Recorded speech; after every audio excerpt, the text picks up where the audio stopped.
বর্তমানে গ্যাসের সমস্যার কারণে যতটা গ্যাস বাঁচিয়ে রান্না করা যায় ততটাই ভালো।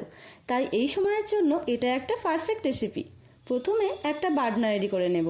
তার জন্য নিয়ে নিলাম ক্যাপসিকাম, আদা, কাঁচা লঙ্কা, রসুন আর অল্প জল। এবার এটার একটা পেস্ট বানিয়ে নিলাম। তারপর কড়াইয়ে তেল গরম করে সেদ্ধ ডিমগুলো ভালো করে ভেজে তুলে নিলাম। এবার ওই তেলেই তেজপাতা, শুকনো লঙ্কা আর কারি পাতা ফোড়ন দিয়ে একটু নেড়ে চেড়ে দিয়ে দিলাম পেঁয়াজ কুচি। পেঁয়াজটা ভালো করে ভেজে বানিয়ে রাখা পেস্টটাও দিয়ে দিলাম। তারপর একটু কষিয়ে নিয়ে দিয়ে দিলাম টমেটোর পেস্ট। সব কিছু ভালো করে মিশিয়ে নিলাম। এবার দিলাম হলুদ গুঁড়ো আর লঙ্কা গুঁড়ো। মশলা থেকে তেল ছেড়ে দিলে দিয়ে দিলাম আতপ চাল আর মুসুর ডাল।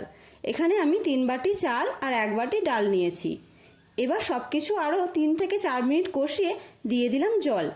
আমি যে বাটি চাল ডাল নিয়েছি সেই বাটিতে 3 বাটি জল দিলাম।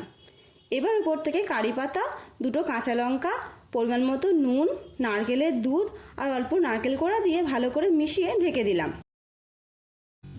লো হিটে 10 মিনিট ফুটিয়ে ডিমগুলো দিয়ে দিলাম আর দিলাম অল্প চিনি আর ঘি।